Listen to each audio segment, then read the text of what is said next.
योगेन चित्तस्य पदेन वाचा मलं शरीरस्य च वैद्यकेन योपाकरोत्तं प्रवरं मुनीनां पतञ्जलिं प्राञ्जलिलानतोऽस्मि।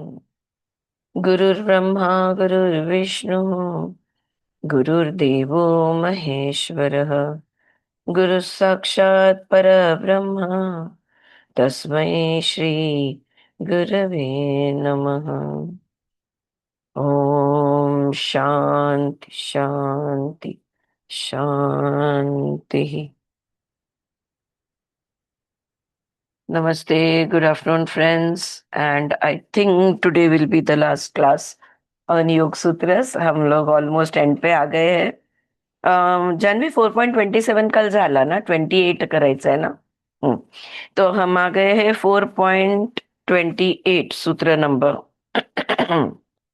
अरे कहाँ गया.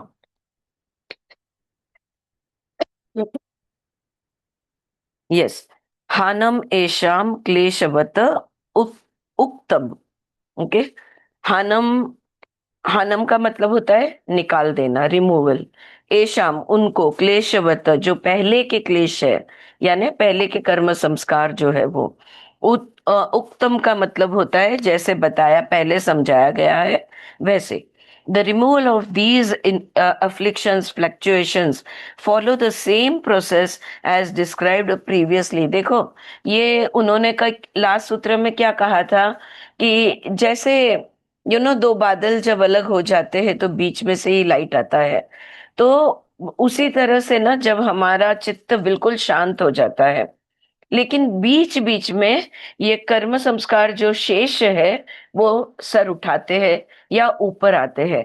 अब ये जो कभी कभार बचे कुचे कर्म संस्कार ऊपर जो आ रहे हैं, इनका उपाय क्या करे? वही करे जो पहले बताया गया है, जो पहले हमने क्लेशों का उपाय किया था. ओके. जैसे 5 वृत्तियों का, 5 क्लेशों का चित्त प्रसादन 2.10, 2.11, 2.12 से लेके 2.25 तक सारे के सारे चित्त प्रसादन जो बताए गए थे, वही यहाँ पे एप्लीकेबल होगा. उसमें थे प्रतिप्रसव है या सूक्ष्म, वो है. फिर ध्यान है या तद्वृत्त, यहाँ वो है. क्लेशास हैव टू बी मेड दग्ध बीज, roasted unproductive seeds. when kleshas are destroyed, vrittis will dissolve. when mind dissolves, the play of the gunas will cease. देखो, अब हम कहाँ तक पहुंच गए हैं कि जहां पे बिल्कुल बिल्कुल थोड़े गुण का खेल चालू है. अभी हमने ये त्रिगुण को है ना, शरीर पे काबू आ गया, मन पे काबू आ गया, सब कुछ हो गया है. लेकिन वो त्रिगुण पे जो कंट्रोल, त्रिगुण को जो कंट्रोल नहीं, इनएक्टिव बनाना है, निष्क्रिय करना है, वो पॉइंट पे हम पहुंचे हैं आगे. इसलिए 4.29 में वो कहते हैं, प्रसंख्याने अपि अम, अकुसीदस्य अकुसीदस्य सर्वथा विवेक ख्यातेः धर्म मेघ समाधि ही. प्रसंख्य का मतलब होता है, प्रसंख्याने का मतलब होता है हाईएस्ट नॉलेज. और अपि वो भी. अकुसिद यानी दस्य, अकुसिदस्य का मतलब होता है free from desires, having no interest. सर्वथा, सर्वथा यानी कांस्टेंट, ऑलवेज. विवेक ख्याते इन डिस्क्रिमिनेटिव अवेयरनेस. धर्म मेघ, वर्च्यू ऑफ क्लाउड. समाधि ही. when one becomes disinterested even in the omniscience. ये जो है प्रसंख्याने, प्रसंख्याने यानी हाईएस्ट नॉलेज. जब वो ज्ञान में भी अभी कोई इंटरेस्ट नहीं बचा, when one becomes disinterested even in the highest knowledge, he attains perpetual discriminative enlightenment. यानी उसका विवेक ख्याति कायम स्थापित हो जाता है. which brings abundance of virtue. virtue का बोल मतलब होता है पुण्य. इसके वजह से वो इतने पुण्य इकट्ठे हो जाते हैं उसके, पुण्य का जैसे कि उस पर वर्षाव हो रहा है. अबंडेंस ऑफ वर्च्यू, इसी को इट इज नोन एज धर्म मेघ. लाइक अ रेन क्लाउड। धर्म मेघ आप समझते हो, मेघ यानी क्लाउड, वो वाला बादल जो बारिश लाता है। अब वो खाली बादल नहीं है, वो भरा हुआ है, पुण्य से भर गया है, और वो बरसेगा। तो वो जो बादल है वो, उसको कहते हैं धर्म मेघ समाधि।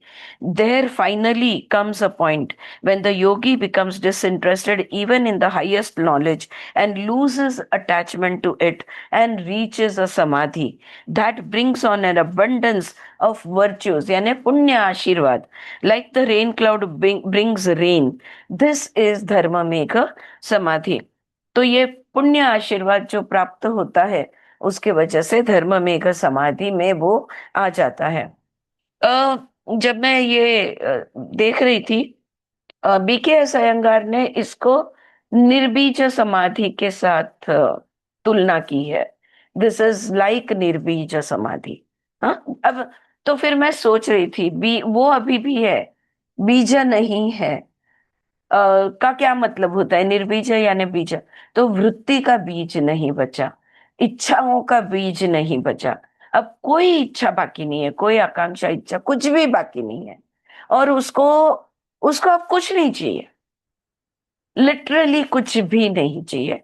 और उसके जो शेष कर्म संस्कार थे, वो भी खत्म हो गए। मतलब अब पहले के जन्म के जो भी कुछ बचा था, वो सब नष्ट हो गया है। तो वो निर्बीज इसलिए उन्होंने शायद कहा होगा 4.30 में। आगे वो कहते हैं ततः क्लेश कर्म निवृत्ति, यानी अब क्लेश कर्म सब चीज से उनका निवृत्ति हो गई। From that there after, after dharma मेघ samadhi, the kleshas and karma cease, पूरी तरह से क्लेश और कर्म रुक जाते हैं। Now with the neutralizing of the klesha which cause Karma, देखो कर्म बनता ही है क्लेश के वजह से, ठीक है। The Yogi rest in the self, अब वो आत्मा में स्थिर हो जाता है। When through dharma megha the yogi is freed from klesha and karma, he is called as जीवन मुक्ता। ऐसे व्यक्ति को जीवन मुक्ता कहते हैं। लिबरेटेड दो अलाइव, जिंदा है पर मुक्त हो गया है। They perform no new act and wait for the cessation of these latencies which is keeping them alive. जिस संस्कार के वजह से वो जीवित है, बस उनका खत्म होने की वो राह देख रहे हैं। Like a lamp which goes out without supply of fresh oil, जैसे एक दिया है ना, उसका तेल खत्म हो जाता है, जाता है तो वो बंद हो जाता है, वैसे ही योगी रुका रहता है। द वर्ड मुक्ति मीन्स फ्रीडम फ्रॉम सॉरो। इसके बाद मुक्ति यानी हम तो समझते हैं जन्म मरण से मुक्ति, इसकी जो साइकिल है ऑफ बर्थ एंड डेथ, उससे मुक्ति हम समझते हैं इस बात को। लेकिन अब हमारा क्या हुआ है, हमको एक्चुअली मुक्ति का अर्थ है दुख से मुक्ति, freedom from sorrow. Okay, he is free, not perturbed even by the severest suffering, and also will be free from rebirth. तो पुनर्जन्म से तो वो मुक्त ही है, लेकिन अब उसे किसी भी प्रकार के दुख आने दो, कुछ भी होने दो, वो बिल्कुल विचलित नहीं होता, कुछ भी उसके अंदर नहीं हिलता। 4.31 में आगे पतंजलि कहते, तदा सर्व आवरण मल अपेतस्य ज्ञानस्य अनंत्यात जेयत अल्पम। अब देखो क्या हुआ, then by the removal of the veils of imperfection, मलावरण, मल के आवरण जितने भी थे सारे के सारे निकल गए। ज्ञानम, there comes the experience of infinite ananta and the realization that there is almost nothing to be known. हम्म? तो एक तो क्या हुआ, मलावरण सारे निकल गए, और फिर अनंत का एहसास हुआ, और फिर अब ये जो ज्ञानस्य का ज्ञान है, इसमें से कोई भी ज्ञान लेने का बाकी नहीं है। There is literally nothing more to be known. Okay. Megha brings experience of the infinite. That is, knowledge becomes unlimited, and the few knowables, यानी जो अल्प कहा है, are so few बहुत, व्यास ने बहुत सुंदर उपमा दी है, like fire flies in the sky. तो जैसे क्या कहते, काजवेला काय म्हणतो, जुगनू। जुगनू, जैसे आकाश में जुगनू। हाँ, तो वो कैसे गिने चुने दो ये आधा इधर उधर, बस अब उसको कुछ नहीं। लेकिन उससे भी ज्यादा मुझे व्यास भाष्य में ही ये वाला एक्सप्लेनेशन और जो उन्होंने बात की, ये मेरे बिल्कुल, I could totally relate to it and I could feel it literally. The joy of seeing there is little to know. जब सर्व ज्ञान मिलता है तब समझ में आता है कि इतने जिंदगियां निकाल दी ढूंढने में, जबकि कुछ ढूंढने की जरूरत ही नहीं है। All right. और कुछ भी ढूंढने की जरूरत नहीं है। इसके ख्याल से जो हंसी आती है, जो खुशी आती है, the realization that there is little to know is deliciously amusing, amazing, wonderful and filled with joy. बहुत ही खुशी होती है कि कुछ भी तो अभी जानने का बाकी नहीं है। To see that there never was so much to know is seen to be quite hilarious. बहुत ज्यादा हंसी आती है। पागल लोग कैसे हंसते हैं? पागल जैसी हंसी आती है जब पूरा इतना सब ट्रैवल करके जब वहां पहुंचते हैं और फिर पता चलता है अरे इतना कुछ करने की जरूरत ही नहीं थी। तो तब सच में आदमी पेट पकड़ के हंसता है। These insights come because of seeing the nature of the gunas. और ये कब ध्यान में आता है? जब हमारे हर शब्द में, हर कर्म में, हर क्रिया में, एवरी एक्शन, हम त्रिगुण का खेल पहचानने लगे। सो फ्रेंड्स, हमारे लिए भी ये डिफिकल्ट नहीं है। हम संसार में रहकर, रोज के कार्य करके, हम भी इसे देख सकते हैं। कहाँ तामसिक है, कहाँ सात्विक है, कहाँ कौन सा ख्याल, कौन सी भावना, कौन सा विचार, क्या शरीर में, बोलने में, शब्द में, हर एक चीज में तमस देखना, सत्व देखना, रजस देखना। Just recognizing it. I am talking about only awareness, no more, no less. कि हाँ, ये जो मैंने अभी बोल दिया ना, ये तामसिक बात थी। या अभी मैंने जो बोल दी ना, सपोज यू से समथिंग एम्बिशियस, ये राजसिक बात थी। राइट? या आप विवेक से बात करो तो समझ लो आप सात्विक में हो। Right? So this is what they are saying, that these insights come because of seeing the nature of the gunas, the way the subtle mind operates, and realizing the higher discrimination। ये त्रिगुण के वजह से हमारा मन, वो जो सूक्ष्म रूप से जो खेल खेलता है ना, उसको जानना और विवेक ख्याति से पेश आना। राइट? ये उन्होंने 4.31 में कहा।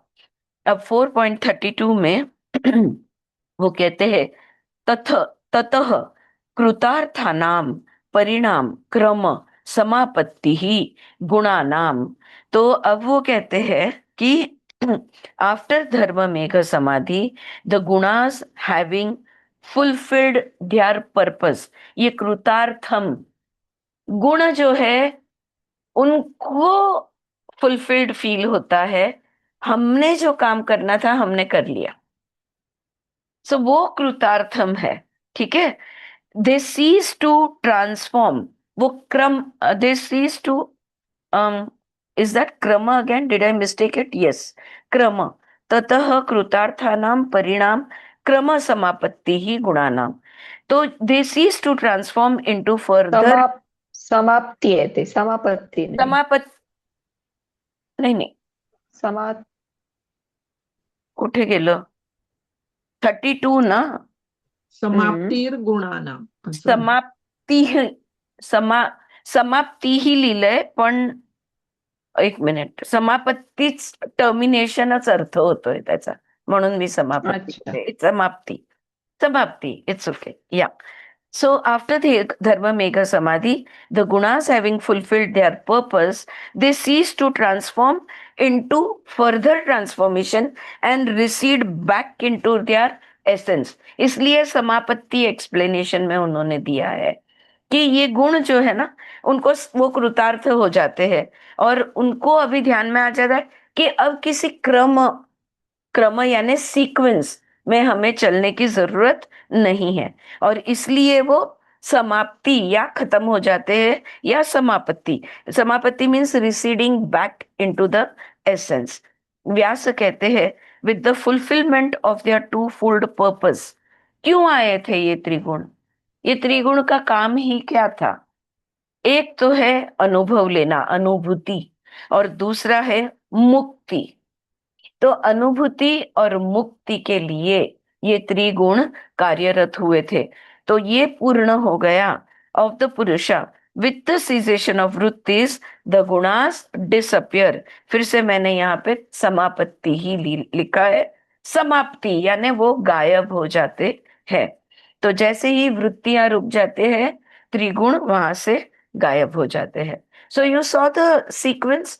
धर्म मेघ समाधि, जब धर्म मेघ समाधि में आते हैं तो फिर समझ जाते हैं कि भाई क्या खेल खेला है, त्रिगुणों का सूक्ष्म खेल खेलते हैं, विवेक ख्याति में रहते हैं, और अब बिल्कुल कुछ करने की जरूरत नहीं है।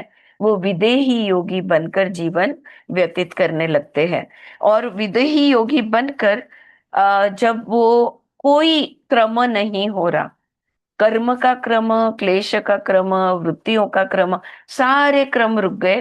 त्रिगुण का जो चलन है उसका क्रम, सब कुछ रुक गया है। अनुभूति कर ली है, मुक्त हो गए हैं। किस चीज से? दुख से, सौरों से।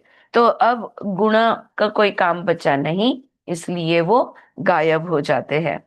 और फिर 4.33 which is the second last सूत्र, वो कहते हैं क्षण प्रतियोगी परिणाम अपर अपरांत निग्राह्य क्रम।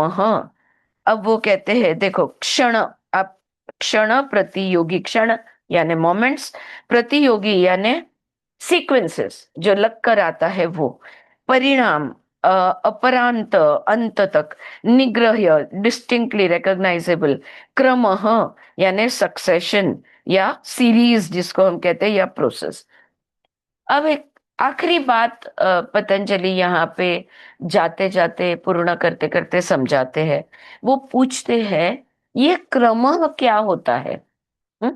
So what is the sequence और व्हाट इज अ क्रम? क्रम वो होता है अ कंटिन्यूअस सक्सेशन यानी प्रतियोगी ऑफ क्षण, मोमेंट्स, रिकॉग्नाइज जो पहचान में आते हैं, निग्रह कब? एट द एंड, अपरांत, उसको कहते हैं क्रम। क्रम किसे कहते हैं? जो होने के बाद हम उसको देख पाते हैं, जो अंत में जिसको हम देखते हैं। अपरांत जो निग्रह में आता है यानी अंत में समझ में आता है, उसी को क्षण के जो प्रोसेस है, जो प्रतियोगी है, वो हमारे ध्यान में आते, उसे क्रम कहते हैं। There is no sequence of moments of time as such. देखो, समय जो है, टाइम जो है, काल जो है, इसमें कोई सीक्वेंस नहीं होता। टाइम एक ही है, प्रेजेंट। हाँ, बाद में हम उसे पहचानते हैं, पास्ट, प्रेजेंट एंड फ्यूचर, उसके अपियरेंस के हिसाब से हम उसे कहते हैं कि, बट अदरवाइज काल देखा जाए तो क्षण ही होता है, बाकी कुछ होता नहीं है। So there is no sequence of moments of time as such. Similarly it is so with the vrittis and the gunas. वही बात वृत्तियों की है, वही बात गुण की है। एक समय पे एक ही वृत्ति होती है, एक समय पे एक ही गुण एक्टिव होता है, तीनों हाजिर होते हैं, एक्टिव एक ही होता है। लेकिन but we experience only at the end of the sequence. लेकिन वो पता कब चलता है, उसकी अनुभूति कब होती है, उसका अनुभव कब होता है? जब वो बीत जाता है तब। दिस पैटर्न ऑफ सीक्वेंसेस, क्रम, the subtlest is the movement of त्रिगुण। अब हमारी वृत्ति है ये भी क्रमशः है, हमारी सांसें है, ये भी क्रमशः है। लाइफ में सब कुछ क्रम सीक्वेंस में है, लेकिन सबसे सूक्ष्म, द सटलेस्ट ऑफ क्रम इज त्रिगुण। त्रिगुण के खेल को पहचानना दोस्तों बहुत मुश्किल होता है। बहुत अलर्ट रहेंगे, हर थॉट, मुंह से निकली हुई हर बात, फील गई हर भावना, जब हम उसको रुक कर देखेंगे तभी हम उसको पहचान पाएंगे कि ये कौन सा गुण था। So the subtlest is the moment of three gunas when broken. और अब क्या हो गया? अब ये टूट गया। ये जो क्रम है, ये क्रम को हमने तोड़ दिया। आगे नेक्स्ट कुछ नहीं आने वाला है। You also break the process of time, space and causation. जब त्रिगुण का क्रम रुक जाता है ना, तब थ्री डायमेंशंस, काल, स्थल और कार्य कारण, यानी टाइम, स्पेस एंड कॉजेशन, ये तीन चीजें भी रुक जाती है। अब काल रुक गया, स्थल रुक गया और कार्य कारण कुछ भी नहीं हो रहा है। Do you understand? क्यों? क्योंकि क्रम रुक गया। किस चीज का क्रम रुक गया? त्रिगुण का क्रम रुक गया। क्यों त्रिगुण का क्रम सबसे इंपॉर्टेंट है? बिकॉज वो सबसे सूक्ष्म है।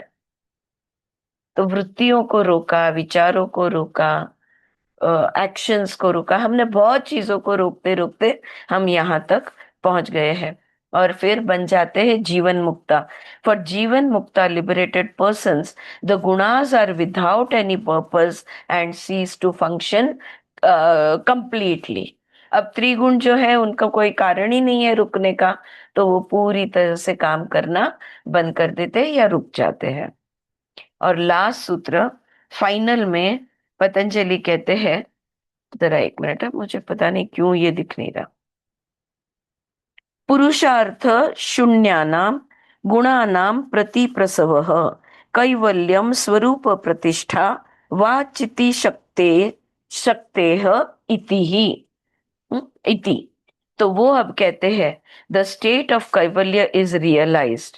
पुरुष यानी स्व, सेल्फ। अर्थ यानी पर्पस या मीनिंग। शून्य नाम यानी जो शून्य हो चुका है वो। गुणा नाम यानी जो त्रिगुण।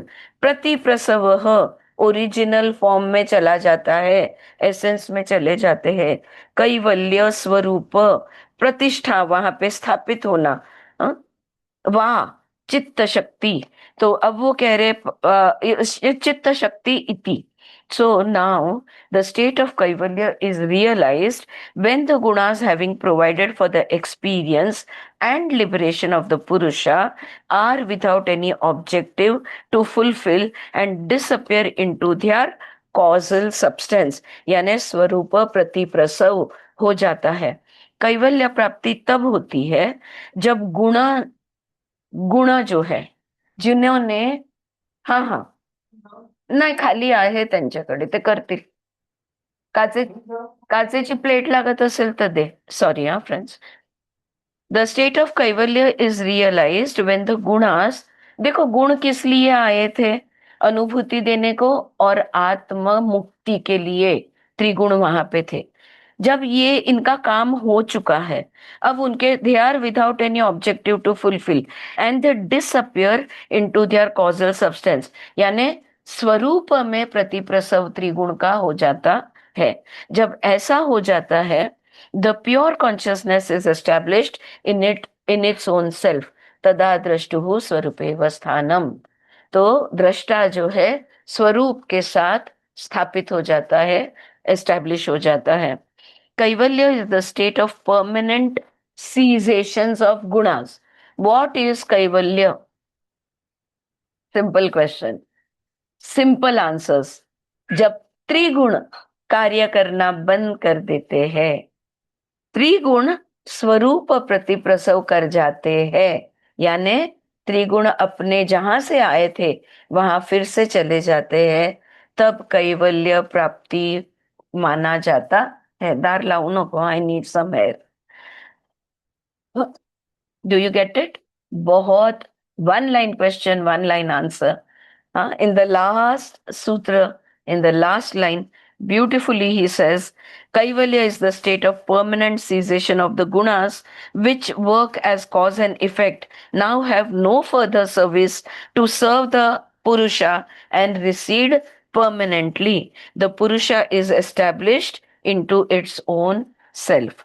स्वस्वरूप स्व में स्थापित हो जाना. इति. The end. Okay? इति श्री पातंजले योग शास्त्रे कैवल्य नाम चतुर्थ पाद. ओम तत्सत. Yes. So with this, we finish once more the study of Yoga Sutras. And this time it feels like we have really understood the essence of it. Right, Mamta?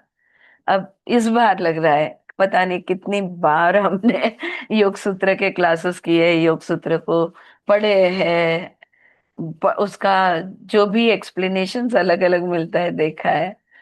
हाँ Smita, such a joy, you know, For a light. person like me, it is आता थोड़ा थोड़ा समझ.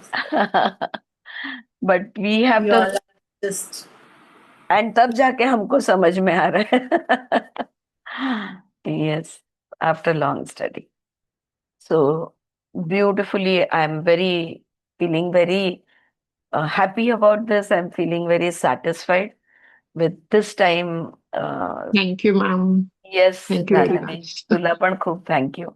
Thank you, Mamta, Shailaja, all of you guys, everybody. Thank you Aarti. Yes, hi Jasmine, thank you dear. मेरा एक ही question है. जी. मैं ना भूल गई हूँ जो 25 चीजों से लाइक इंक्लूडिंग पुरुष से सांख्य दर्शन बना है, तो उसमें 5 कर्मेंद्रिय, 5 ज्ञानेंद्रिय, मन, बुद्धि, अहंकार, चित्त. नो, जैस्मिन, याद रखने के लिए हाँ. बहुत सिंपल है. स्टार्ट विथ पंच महाभूत. पंच महाभूत. या ओके, ओके. पृथ्वी जल अग्नि वायु आकाश, पंच महाभूत. यस. फिर गो टू 5 कर्मेंद्रिय. हाँ. ओके, जो Correct. 5 हमारे कर्म इंद्रिय है. Then you go to 5 gyanendriya. Okay, sense organs. तो 15 हो गए. हाँ. 15 हो गए. 5 तन मात्रा, ज्ञानेंद्रिय को लग के तन मात्रा आएंगे. 20 हो गए. 20 हो गए. ओके. अब हाँ. अंतःकरण चतुष्ट, मन बुद्धि अहंकार चित्त. Okay, now got it. 24. Okay, got it, got it. इस तरह थैंक यू. से, या इस तरह से ध्यान में रखना. पंच महाभूत, पंच कर्मेंद्रिय, पंच ज्ञानेंद्रिय, पंच तन्मात्रा, मन बुद्धि अहंकार चित्त, अंतकरण चतुष्ट. 24. 25th is the atma, पुरुष. the purusha. So these Yes. are 24 parts of the prakriti plus one purusha. We are made up of 25 Purush is parts. also called Mahat, right? Purush is also called Mahat. No, no, no, no, no, no. मूल प्रकृति is called as mahat. अच्छा, मूल प्रकृति को महत्व. मूल प्रकृति is called as mahat. Purusha is not. Purusha is purusha. Okay, okay, got it. महत सगळ्यात वर. हाँ, इथून तो प्रकृती आणि हे सुरू. Correct correct. तो पुरुष जो है उसकी एनर्जी से महत यानी मूल प्रकृति तैयार होती है, और मूल प्रकृति से ये 24 हिस्से बनते हैं. Okay, okay, got it. Correct. Yes, so my dear friends, thank you very very much once again. आपने बहुत सुंदर तरह से मेरा साथ दिया for the Yoga Sutras, and I'm eternally grateful to you guys. I can't put it in words how grateful I feel for your presence. Yeah, और yes, now we will be full time committed to Sheth, और हम कल से 3 to 4:30 पूरा समय सेठ पढ़ेंगे. अरे, और we are starting a new chapter. Chapter 4, page number 46, और बहुत ही इंटरेस्टिंग हेडिंग है, री इनकारनेशनल ड्रामास. ओके, तो ये जो पुनर्जन्म का जो खेल है, ये खेल क्या है उसके बारे में बात करेंगे. Jane began speaking in an average voice at a good pace with few pauses. Good evening, Shet कहते हैं, तो good evening, Shet. We will now begin our next chapter. It is, I believe, chapter 4. तो Robert उसको जवाब देते हैं yes. Your own environment, अब शेत बात करना शुरू करते हैं. Your own environment includes far more than you may have supposed. देखो, आपका जो वातावरण है, आपकी जो दुनिया है, आपका जो एनवायरनमेंट है, वो आपको लगता है ना, उससे कहीं अधिक ज्यादा है। ऐसी बात शेठ ने कब कही थी? किस चीज के बारे में कही थी कि आपको लगता है उससे कहीं अधिक है? Same sentence he had used, except अपनी क्षमता के बारे में। यस, अवर पावर्स, हमारी शक्तियां। तो विचार शक्ति, स्मरण शक्ति, कल्पना शक्ति, ऐसी अनेक शक्तियां हैं। कुछ शक्तियों के बारे में हम जानते हैं, लेकिन सिर्फ उतनी ही नहीं, अनेक शक्तियां हमारे अंदर बसती है। वो शक्तियां काम भी करती है, लेकिन हमें पता नहीं है कि वो काम कर रही है। उसी तरह से दोबारा वो कह रहे, एनवायरनमेंट में तुम्हारे बहुत कुछ है, तुम जानते हो उससे बहुत कुछ ज्यादा है। Earlier I refer to your environment in terms of the daily physical existence and surroundings with which you are currently connected. मैंने पहले भी आपकी दुनिया के बारे में बात की, मेरी दुनिया के बारे में बात की, लेकिन जो आजू बाजू की दुनिया है उसके बारे में, मतलब आपके वातावरण के बारे में, एक्सटर्नल एनवायरनमेंट के बारे में मैंने बात की थी। In actuality you are aware of very little of your larger, more extensive environment. लेकिन हमें जो दिखता है, सिर्फ उतनी हमारी दुनिया नहीं है। हमारी दुनिया और बहुत कोई चीजों से, कई सारी चीजों से बनी हुई है। Consider your present self as an actor in a play. बहुत अच्छा समझाते हैं वो यहाँ पे। देखो, कल्पना कीजिए कि आप एक स्टेज पे कोई खेल रचा जा रहा है, आप उसमें एक एक्टर है। इस तरह से कल्पना कीजिए। Hardly a new analogy but a suitable one. Okay, तो वो कहते हैं ये कोई नया उदाहरण नहीं है, लेकिन यहाँ पे ये सही बैठता है। The scene is set in the 20th century. 20वां शतक चल रहा है। You create the props. और अब आपने 20वें शतक के लिए जो भी सामान सामग्री, जो आर्किटेक्चर, ये वो जो भी, इसको प्रॉप्स कहते हैं। द सेटिंग, वो पूरा सेटिंग। द थीम्स, उसका थीम कैसा होगा। In fact you right, produce and act in the entire production. वो जो पूरा नाटक है, वो जो पूरा खेल है, उसका, उसकी जो स्क्रिप्ट है आपने ही लिखी है, उसको डायरेक्ट भी आपने ही किया है, और एक्टिंग भी आपने ही की है। ओके, ऐसा वाला ये खेल है। अ, और देखो आप, ये यहाँ पे प्रॉप सेटिंग्स एंड थीम्स की बात कर रहे हैं ना। अगर हमको कोई जंगल सीन दिखाना है, तो हम स्टेज पे कैसी कैसी पेड़ पौधे लाके रखते हैं, राइट? वो जंगल का सीन बनाते हैं। कोई राजमहल है, तो हम उस तरह से सीन। तो अगर हम 20वें शतक में हैं, तो एक विशिष्ट सीनरी होगी हमारी, right?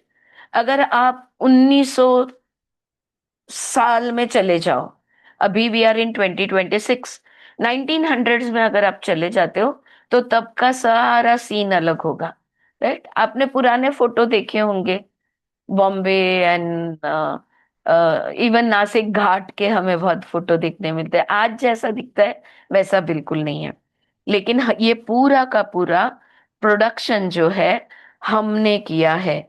You and every other individual who takes part. अब वो 20वें शतक में आप और आपके साथ आए हुए बाकी के सारे लोग, तुम सब ने मिलकर इसको खड़ा किया है। Right? You are so focused in your roles however.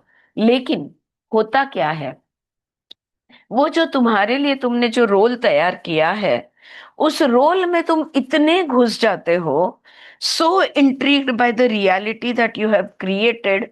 वाह क्या सेट है, वाह क्या थीम है, वाह क्या नजारा है, वाह हमने क्या क्रिएट किया। हम इतना उसके मोह में आ जाते हैं, हम मोहित हो जाते हैं, इतना अपने रोल में चले जाते हैं। So entrenched, so entrenched by the आप लोग जब भी कनेक्ट हो ना तब म्यूट कर दिया करो. या so entrenched by the problems, challenges, and hopes and sorrows of your particular roles that you have forgotten that they are your own creation. अब हम रोल में इतना घुस जाते हैं, फिर वो कुछ मुझे बोल रहा है, वो जब अपना डायलॉग बोलेगा तब मेरा रिएक्शन इतना ऑथेंटिक होता है. मैंने देखे हैं एक्चुअल नाटक में, जो एक्टर्स वो रोल में घुस जाते हैं ना, उनको बाहर निकलने को बहुत तकलीफ होती है. तो अगर वो बहुत, मैंने स्पेशली एक एक्ट्रेस मुझे याद है, उसके ऊपर it was a female oriented role that she was playing. उसके ऊपर समाज का प्रेशर, ये वो इतना आता है. वो रिप्लाई करती है, वो उसके डायलॉग्स, चीखती चिल्लाना जो भी कुछ है, और उसके बाद में मतलब नाटक वहां पे वो गिर जाती है, झुक जाती है, और नाटक वहां पे खत्म हो जाता है.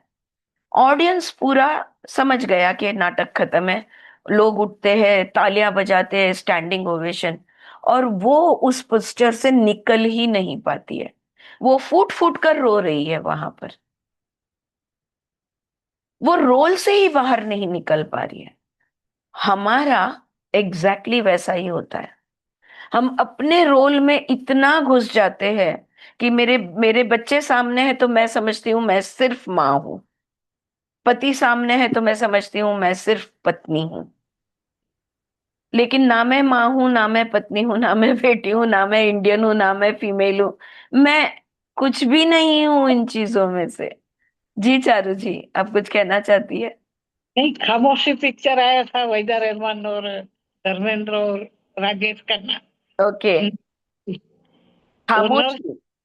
वो खुद फिर इतनी इन्वॉल्व होके खुद पागल हो जाती है, वो पहचानते नहीं हाँ, मुझे याद आया. Correct correct correct.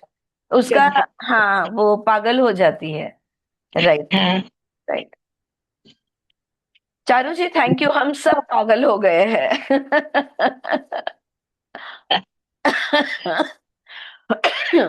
इतना रोल में घुस गए हैं कि हमको विवेक नहीं रहा. हम भूल गए हैं हम है कौन. हम भूल गए हैं कि ये नाटक खत्म होने के बाद घर जाना है. हम यहीं पे रहना चाहते हैं, हमको कहीं नहीं जाना. हम भूल गए हैं, हम हमारी घर को ही भूल गए हैं. तो घर वापस जाना है, ये बात हमारे ध्यान में नहीं आती है. और हम छोड़ के, स्टेज छोड़ के नहीं जाना चाहते. फिर आते हैं ना यमराज तो चीखते चिल्लाते पैर पटकते जाते हैं हम. अगर हम, if we remain enthusiastic about going back home, I think we will suffer less. Right? Anytime, anytime. घर, अरे anytime, कभी कभी टिकट निकाल दो, चले जाएंगे. हाँ, if you think it that way, then it will be less painful. यहाँ पे वही वो कह रहे हैं कि आपने ही ये नाटक लिखा है, आपने ही डायरेक्ट किया है, आप ही एक्टिंग कर रहे हो, और आपके साथ जितने लोग हैं सब मिलकर ये कर रहे हैं. तो ये आप भूल गए हो. But there are other place going on simultaneously in which you also have a part to play. अब अभी जो रोल हम कर रहे हैं उसके साथ में और भी कई प्लेस चल रहे हैं, और वहां पर भी हमारे रोल तय है, उधर भी हमें रोल निभाना है. दिस रिमाइंड्स मी ऑफ, मैं कभी कभी इंटरव्यू सुनती हूँ एक्टर्स की, मैंने सुनी है. वो कहते हैं कि मैं दिन में 5-5 शूट्स करता था, यानी 5 फिल्मों का एक साथ शूटिंग करता था. तो यहाँ पे शूटिंग खत्म हुआ, तुरंत निकलता था वहां पे शूटिंग. ऐसे दिन में 5-5 ये करते रहता था. Like 5 shootings he would be there in. हमें भी कई अनेक शूट्स पे जाना है, वहां पे भी हमारा रोल है. These have their own scenery, their own props. और जैसे ये 20वें शतक का सेटिंग है, वैसे वहां पे उसका सेटिंग अलग है. वो जो भी अलग अलग जगह पे हम जा रहे हैं, उनका सेटिंग अलग है, उनके प्रॉप्स अलग है। They take place in different periods of time. ये अगर 20वां शतक है तो शायद वो 15वां हो, शायद वो 30वां हो। There can be, just as there can be regression, there can be progression. तो वो कोई भी शतक का हो सकता है। One may be called life in the 12th century AD। एक नाटक में जहां पे आप रोल कर रहे हो, उस नाटक का नाम है life in the 12th century AD, यानी 12वें शतक की जिंदगी। वन में B called life in the 18th century। दूसरे का नाम होगा 18वें शतक की जिंदगी। और इन द 500 BC, और इन AD 3000। Okay, it can be anything. You also create these plays and act them. वो वाले नाटक है ना, वो भी आपने ही लिखे हैं और रोल भी आप ही कर रहे हो। You also create these plays and act in them. These settings also represent your environment, the environment that surrounds your entire personality. वो भी दुनिया आपकी है, ये भी दुनिया आपकी है। हर दुनिया जहां पे आप रोल कर रहे हो, वो सारी आपके व्यक्तिमत्व से को घिरी हुई वो तुम्हारी दुनिया है। I am speaking of the portion of you who is taking part in this particular period piece. However, and that particular portion of your entire personality is so focused within this drama that you are not aware of the others in which you also play the role.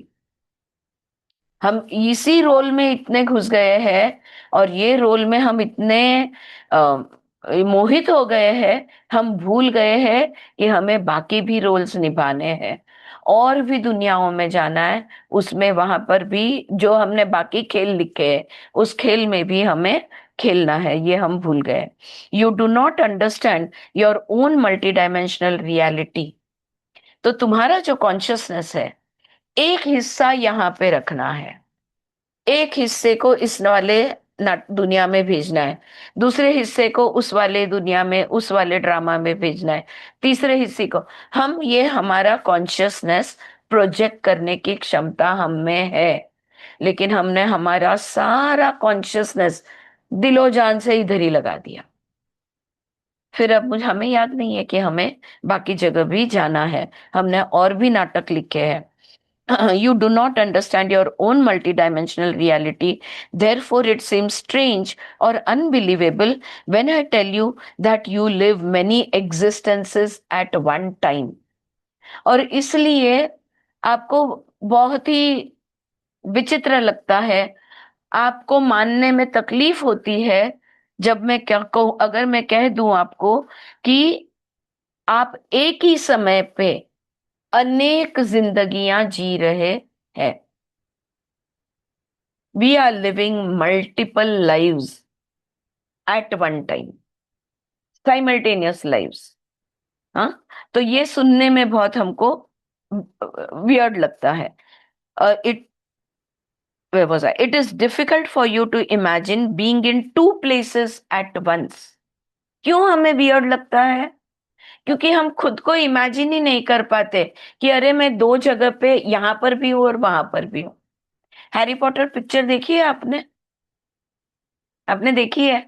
हरमोइनी नाम की जो character है, वो ये class भी करती है, वो क्लास भी करती है, एक ही समय पे दो क्लासेस करती है। कैसे करती है? तो वो इतने सारे कोर्सेज में एनरोल कर देती है, एक ही समय पे दो क्लासेस वो करने लगती है। राइट? तो हम उसी तरह से एक ही समय पे अलग अलग जिंदगियां जी रहे हैं। More than much less in 2 or more times और सेंचुरीज, और वो भी अलग अलग शतक में। वो तो हमको इमेजिन ही नहीं हो रहा। हाँ, कहीं पे मैं घूंघटा पहने बैठी हूँ और यहाँ पे मैं पैंट शर्ट डालकर बैठूं, तो ये हमें इमेजिन भी नहीं होता। Now stated simply, time is not a series of moments. अब ये हमने पतंजलि भी बोल बोल कर थक गए। समय क्रम से नहीं चलता। अभी लास्ट 3 सूत्र क्रम के बारे में हमने किया। समय जो है ये क्रम से नहीं चलता। समय में कोई क्रम नहीं होता है। समय एक ही होता है, एक क्षण। ओके, तो ये वन एट अ टाइम होता है. So the words that you speak, the acts that you perform appear to take place in time as a chair or a table appears to take up space. लेकिन जो शब्द हम बोलते हैं, जो क्रियाएं हम करते हैं, वो हमें लगता है कि हमने काल में, समय में, टाइम में वो क्रियाएं की है. जैसे हमें लगता है कि इस टेबल, ये जिस टेबल पे मेरा लैपटॉप है, ये टेबल जो है ना, इसने कुछ जगह रोकी हुई है. अब यहाँ पे ये टेबल है तो यहाँ पे मैं और कुछ नहीं रख सकती. क्यों? क्योंकि टेबल ने उतनी जगह खा ली है. लेकिन एक्चुअल में ना टेबल है ना स्पेस है, यानी लिमिटेड स्पेस नहीं है. Similarly there is no time and there is no space, right? But we feel the table is occupying space, and similarly we feel that time has passed. These appearances, however, are a part of the complicated props that you have set up beforehand, and within the play you must accept these as real. लेकिन देखो, जब आपने ये खेल लिखा, इसकी जब script आपने लिखी, तभी आपने पहले से वो जगह तय कर दी और समय को तय कर दिया. और अब मान के चलना होगा कि समय, काल होता है, स्पेस, लिमिटेशन होती है, क्योंकि तुम्हारे स्क्रिप्ट में वो है कि टाइम एंड स्पेस होना जरूरी है. अब पहले से ही तुमने लिख दिया है वहां पर. 4 o'clock in the afternoon is a very handy reference. चलो, अब उदाहरण के तौर पे दोपहर के 4 बजे. You can say to a friend, I will meet you at 4 o'clock at the corner. आप किसी दोस्त से ये कह सकते हो कि मैं गली के उस कोने पे आपको दोपहर के 4 बजे मिलूंगी.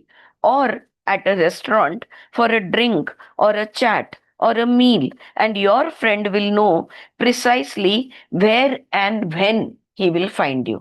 तो गली के कोने पे दोपहर के 4 बजे, तो ये आपने जब दोस्त को बता दिया है, हाँ, जो भी चीज के लिए आप मिलना चाहते हो, तो वो दोस्त को पता है एग्जैक्टली कहाँ और कब मिलना है.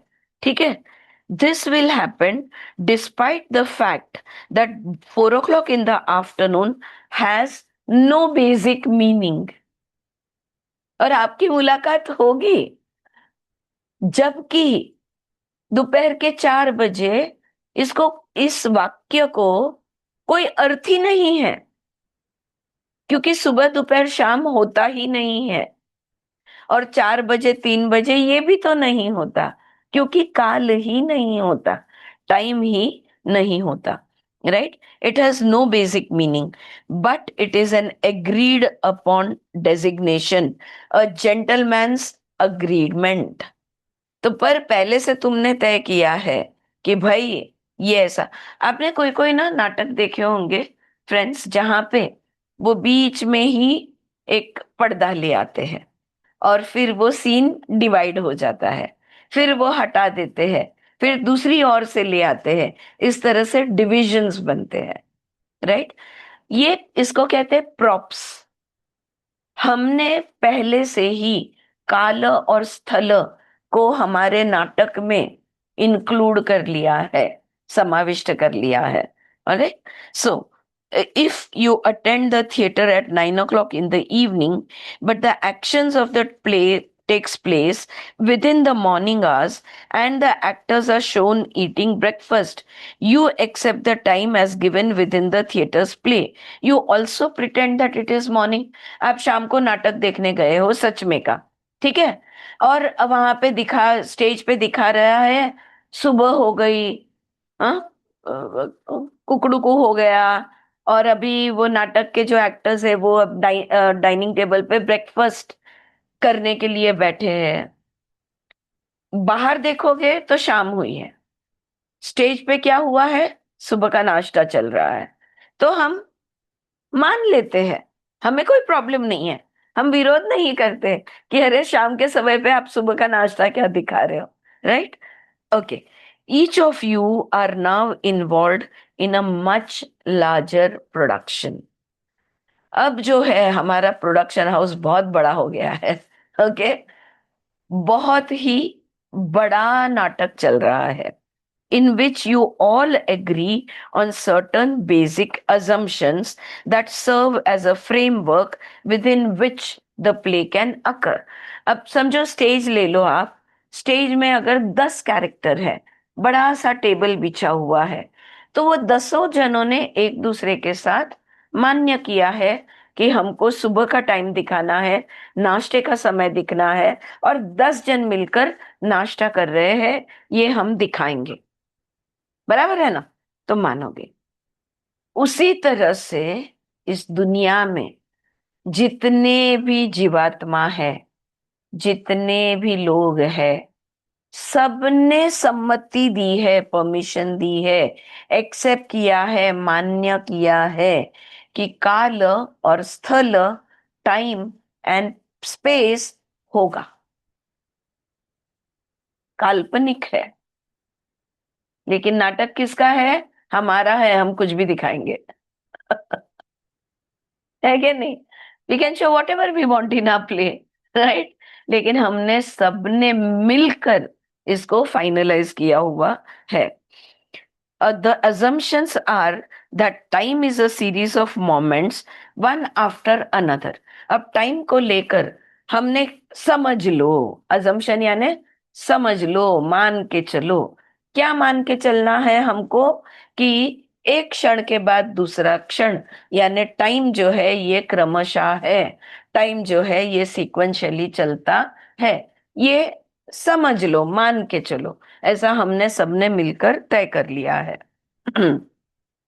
That an objective world exists quite independently of your own creation and perception of it.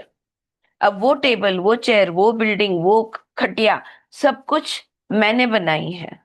लेकिन मान के चलो, हमने कुछ नियम लिख दिए कि इस नाटक में मान के चलो कि चीज वस्तुएं होती है, और ये चीज वस्तुओं की अपनी अपनी जगह होती है. ये सब हमने एक साथ तय किया हुआ है, और वो चीज सबको मिलकर वैसी ही दिखेंगी. लाइक ये मैं दिखाऊं, सब बोलेंगे मोबाइल फोन. ये मैं दिखाऊं, सब बोलेंगे ग्लास. हमने सबने डिसाइड किया है की इसको ह्याला पेला म्हणायचं. It is mutually decided upon. ठीक है.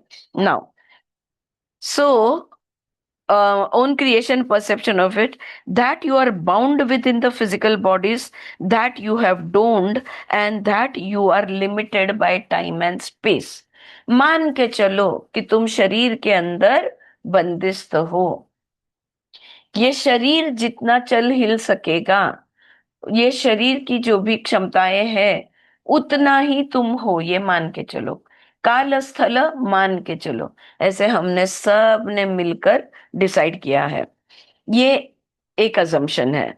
Other assumptions accepted for the same reason include the idea that all perception comes through your physical essences. देखो, अब हमने काल स्थल इन चीजों को मान्यताएं दे दी. ओके, चलो. चीज वस्तु मतलब मेरे अलावा ये टेबल है, हम दोनों अलग अलग अस्तित्व है, हमारा कॉन्शियसनेस हमारे शरीर के अंदर बंदिस्त है. ये चीजें हमने नियमावली चल रही है हमारी. हमने कुछ नियम इस नाटक के लिख लिए. सॉरी. और एक नियम हमने लिखा, और एक नियम की वो बात कर रहे हैं. दुनिया को अगर देखना है तो आंखें चाहिए, आवाज अगर सुननी है तो कान चाहिए. यानी इंद्रियों के माध्यम से ही इस दुनिया को जाना जा सकता है. ये और एक assumption हमने उसमें लिख दिया. In other words, all information comes from without, and that no information can come from within. इसका मतलब क्या हुआ? जो भी हमें पता है, वो सारा ज्ञान, सारा इंफॉर्मेशन बाहर से हम हमारे इंद्रियों के माध्यम से ग्रहण करते हैं. We receive all information from the external world through our sense organs. There is no information coming from inside. ये हमने मान लिया है कि अंदर से बाहर कुछ नहीं आता, सब कुछ बाहर से अंदर जाता है. You therefore are forced to focus intensely upon the actions of the play. तो अगर बाहर से सब कुछ अंदर आ रहा है, तो अब मैंने कहाँ ध्यान देने की जरूरत है? बाहर. तो बाहर बाहर की दुनिया पे मेरा पूरा फोकस, मेरी सारी एकाग्रता मैं बाहर दुनिया पे लगा देती हूँ. और जो जो हो रहा है, कौन क्या कर रहा है, कौन उठा, कौन गया, कौन हंसा, कौन रोया, सब कुछ मेरा ध्यान बाहर की दुनिया में होने वाली चीजों पे मैंने लगा दिया है. Now, these various plays, these creative period pieces represent what you would call reincarnational lives. अब ये जो अलग अलग दुनिया में अलग अलग रोल जो आप निभा रहे हो, ये पुनर्जन्म की जो संकल्पना है, या अनेक जीवन, अनेक लाइफ टाइम्स जो हम लेते हैं, उसको लगकर आती है. They all exist basically at one time. मुझे लगता है कि 5,000 साल पहले मैंने ये रोल प्ले किया था. ओके, एपिकल लाइफ में मैं XYZ बनी थी. फिर मुझे लगता है कि उसके बाद जब मेरा पुनर्जन्म हुआ, तब मैं ये देश में ये इंसान थी. उसके बाद में फिर से पुनर्जन्म हुआ. फिर ऐसे आते आते आते आते अब ये वाला मेरा जन्म जो है, इस जन्म में मैं हूं. अगले जन्म, इस जन्म खत्म हो जाएगा तो अगले जन्म में मैं चली जाऊंगी.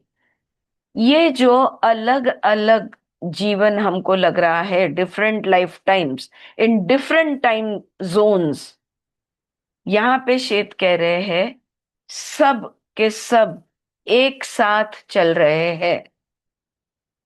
100 थिएटर में अलग अलग फिल्म 3 बजे एक साथ चल रही है.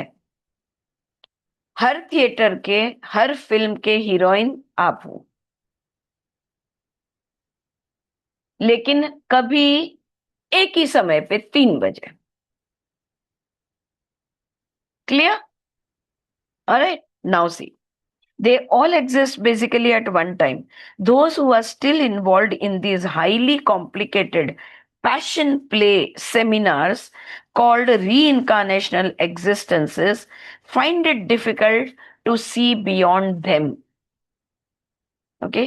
अब जो हम स्मिता जी है, मैं हूं, हम जो पास्ट लाइफ रिग्रेशन थेरेपी जो हम प्रैक्टिस करते हैं ना, इसका काफी सारा प्रैक्टिस तो कर ही रहे, बहुत सारे अनुभव लिए हैं खुद पे भी और हमारे क्लाइंट्स पे भी. लेकिन मैंने और बहुत अभ्यास किया है, काफी किताबें पढ़ी है, दूसरे थेरेपिस्ट लोगों के केस स्टडीज हमने बहुत सारा पढ़े हैं. 2 चीजें देखी थी, देखते हैं. अब जैसे डॉलरिस कैनन जो लेडी है, वो जब क्लाइंट को हम ट्रांस में डालते हैं ना, तब हम कहते हैं अपने पिछले जन्म में जाओ, जब तुम्हारे साथ ऐसा ही हुआ था, और उस जन्म में कहाँ उसकी शुरुआत हुई, ये देखने के लिए हम फिर उसके आगे का जन्म, फिर उसके बाद का जन्म, हम ऐसे मल्टीपल जन्म में उनको, मल्टीपल लाइफ टाइम्स में उनको गाइड करते हैं. तो ये हम प्रॉब्लम है, क्लाइंट को सॉल्यूशन चाहते हैं वो, इसलिए हम उनको गाइड कर रहे हैं, थेरेपी दे रहे हैं. लेकिन ये डॉलरस जैसी जो महान थेरेपिस्ट जो होकर गए, उन्होंने सिर्फ काम वहां तक नहीं रखा, उन्होंने रिसर्च का बहुत ज्यादा काम किया। तो एक्सक्लूसिवली रेमंड मूडी है, doctor Raymond Moody, Dolores Cannon है। सबसे ज्यादा बल्क वर्क मैंने जो देखा है वो डॉलरस का ही देखा है। उन्होंने लाइफ बिटवीन लाइव्स, अनेक जन्म, अनेक रोल हम खेल रहे हैं। शेत कह रहे एक ही समय पे सारे खेल चल रहे हैं, चलो उस बात को रख देते हैं बाजू में, लेकिन हम अलग अलग टाइमलाइन में अलग अलग रोल खेल रहे हैं। उसी में हमारी दिलचस्पी है। मैं गए गए जन्म में क्या थी, उसके पहले जन्म में क्या थी, अगले जन्म में क्या होगी। बहुत कम लोगों को ये ख्याल आता है 2 जन्म के बीच में तुम कहाँ थे। और इस पे बहुत रिसर्च हुई है और बहुत लोगों ने काम किया हुआ है, काफी रिसर्च स्टडीज की है, जहां पे उन्होंने लोगों को ट्रांस में डाला सिर्फ ये जानने के लिए कि 2 लाइफ टाइम्स के बीच में तुम कहाँ थे। तब इस शरीर में नहीं हो, अगले शरीर में नहीं हो, उसके बीच में तुम कहाँ थे। ये सारा री इनकारनेशनल एग्जिस्टेंसेस, इसलिए हम वहां पे ध्यान नहीं देते। जैसे कल मैंने बताया, सांस लेने की क्रिया पे ध्यान है, सांस छोड़ने की क्रिया पे ध्यान है, लेकिन लेने और छोड़ने के बीच में वो जो क्षण का पॉज है, वो जब सांस रुकी हुई होती है, वहां पे ध्यान नहीं है। और कल जैसे हमने बात की, सांस लेना और छोड़ना, इस क्रिया पे जब हम ध्यान देते हैं तो अनुभव बहुत अलग होते हैं। और वो जो खाली जगह है, वो जो पॉज है, अगर उस पर ध्यान देते हैं तो उसकी अनुभूतियां, उसके अनुभव काफी अलग होते हैं। और जो जिन्होंने ये दोनों किया है, उनका कहना है ये दुनिया बाहर की जो तुम्हें अद्भुत दिख रही है ना, वो जो अंदर की दुनिया है इससे 1000 बार अद्भुत है। हमारे योगी वही बोले, पतंजलि योग सूत्र में हमने अभी यही पढ़ा कि जो ज्ञान बाहर से प्राप्त होता है वो सीमित ज्ञान है, लेकिन जब अंदर से ज्ञान आता है तो वो ज्ञान परिपूर्ण होता है, कंप्लीट नॉलेज होता है। इतना कंप्लीट होता है कि हमें हंसी आती है, अरे सब मेरे अंदर ही पड़ा था, मैं कहाँ ढूंढती घूमती आ रही हूँ, हाँ इतना क्यों मैं घूमी, right. That is what he is trying to say over here. They find it difficult to see beyond them, some resting between production as it were, try to communicate with those who are still taking part, but they themselves are merely in the wings, so to speak, and can see only so far. अब कोई कोई लोग है ना, इनको झलक दिख जाती है। मैंने अभी बोला ना, लाइफ बिटवीन लाइव्स। जब हम शरीर मर जाता है, हम आत्मा रूप में आ जाते हैं, तो हमको सारा खेल का ज्ञान मिल जाता है, क्योंकि आत्मा तो सर्वज्ञ है, सर्वज्ञानी है। तो जो अभी भी स्टेज पर है, उनको हम प्रॉम्प्ट करना चाहते हैं, उनको कहना चाहते हैं अरे सुनो सुनो, ऐसा नहीं ऐसा है। लेकिन हम कहाँ खड़े हैं, विंग्स में खड़े हैं, स्टेज के बाहर है, और हम उन तक पहुंच नहीं पाते। ऑलराइट। तो जो भी गुरुजन है ये हमसे कहने की कोशिश करते हैं, लेकिन हमें सुनाई नहीं देता, right. The plays seem to be taking place one before the other, and so these communications seem to intensify the false idea that time is a series of moments passing in a single line from some inconceivable beginning to some equally inconceivable end. कहीं से तो भी आया है और कहीं तो भी जा रहा है। हमारे लिए समय जो है अनंत चलते रहता है। ऑलराइट। तो क्योंकि हमको एक नाटक दिखा, फिर दूसरा दिखा, फिर तीसरा दिखा, तो हमें इस क्रम का एहसास होता है। और हमको अगर, जैसे वो विष्णु जी और ब्रह्मा जी ना, वो मेरुदंड के एक ऊपर की तरफ गए, एक नीचे की तरफ गए, कि ये कहाँ से शुरू होता है और कहाँ पे खत्म होता है, ढूंढ के ही निकालेंगे करके इन लोग ऊपर नीचे चले गए, राइट। और विष्णु जी ने आके कहा कि भाई वो खत्म ही नहीं हो रहा, अनंत है, एंडलेसली जा रहा है। और ब्रह्मा जी झूठ बोले बेचारे। तो उनको अपने आप को श्रेष्ठ सिद्ध करना था, तो वो भगवान होते होते बच रह गए। एनीवे, तो आ रहा है आपके बात ध्यान में ये बात कि inconceivable beginning, equally inconceivable and. Okay. और बीच में ही श्वेत पूछ लेते हैं, आर योर फिंगर्स टायर्ड? आप लिख रहे हो, आपकी उंगलियां दुख गई क्या? नो। फिर कंटिन्यू करते हैं, this leads you to think in terms of a very limited progress, both in individual terms and in terms of your species as a whole।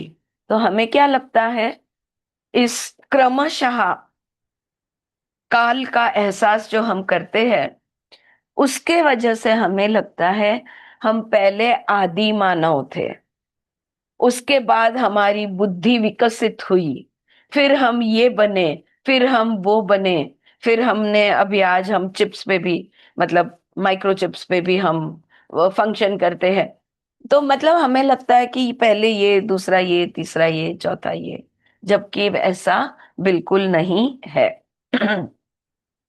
You think those of you who have even considered a reincarnation, well, certainly the race must have progressed from the time of the Middle Ages। हम कहते हैं ना आदि मानव काल, और फिर उसके बाद का युग, फिर उसके बाद मिडिल एजेस, जो भी, फिर उसके बाद इंडस्ट्रियल एज, और ये एज और वो एज, हम ये सब कहते रहते हैं।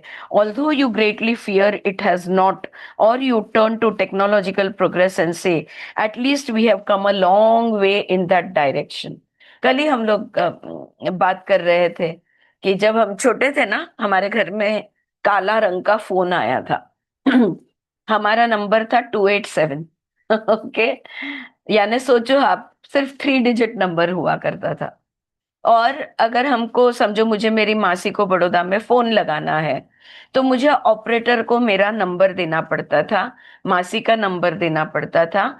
उसके बाद में 1 घंटे बाद जब वो कनेक्ट होगा, जब उनको समय मिलेगा और हमें कनेक्ट करेगी, तब वो हमको कॉल बैक करती थी और बोलती थी आपकी लाइन कनेक्ट हो गई है, आप करो बात।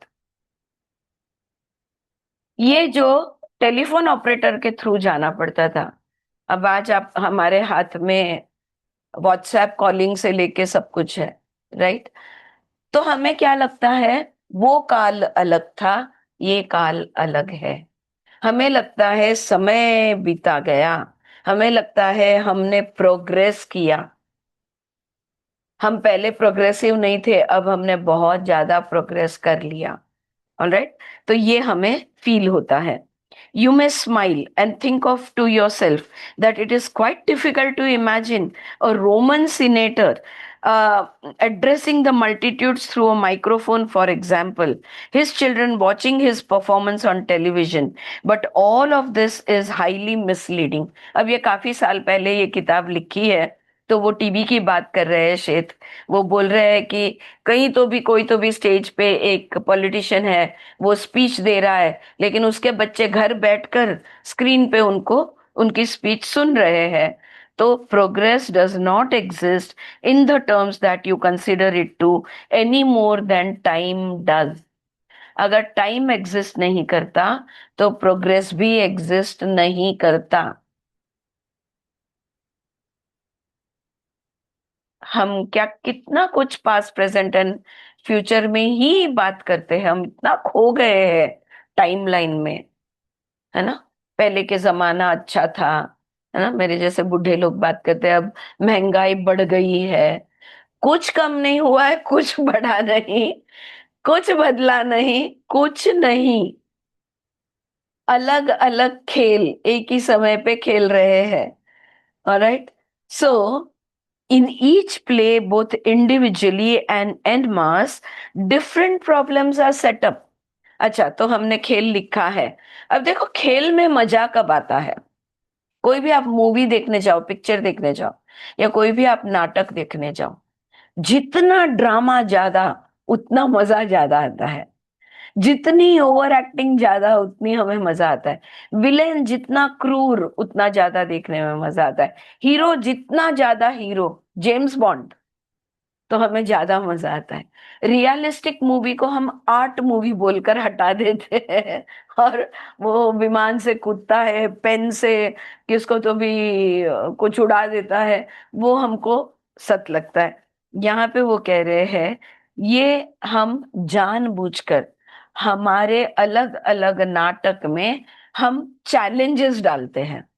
ओके, डिफरेंट प्रॉब्लम्स डालते हैं, अलग अलग प्रॉब्लम्स हम डालते हैं। Progress can be measured in terms of particular ways in which those problems are solved or not solved. अगर कोई प्रॉब्लम है तो वो सॉल्व हो जाता है या वो नहीं होता, इस पर से हमें समय का एहसास होता है।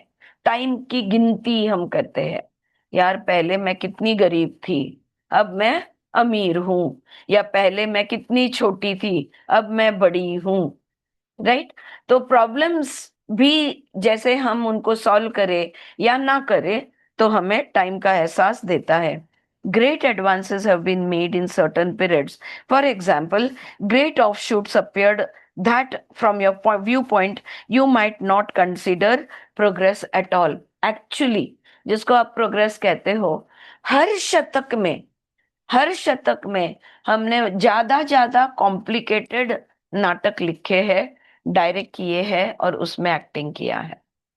लेकिन अलग अलग शतक होते ही नहीं, तो जिनको हमने अलग शतक नाम देने का सबने मिलकर डिसाइड किया है कि वी विल सी इट, ये 10th century, 15th century, 20th century, तो हम उस हिसाब से उसको देखते हैं। लेकिन तो हमको लगता है वो जमाने में प्रोग्रेस नहीं था, इस जमाने में प्रोग्रेस है, ऐसा नहीं है।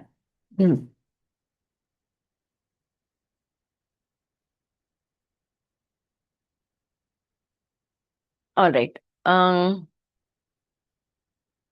आगे वो कहते हैं incidentally you need not record this, my knows beginning a sentence are often simply cues to you and need not necessarily go along with a script. Okay, उसके पहले है ना, नाव का उल्लेख है क्या यहाँ पे?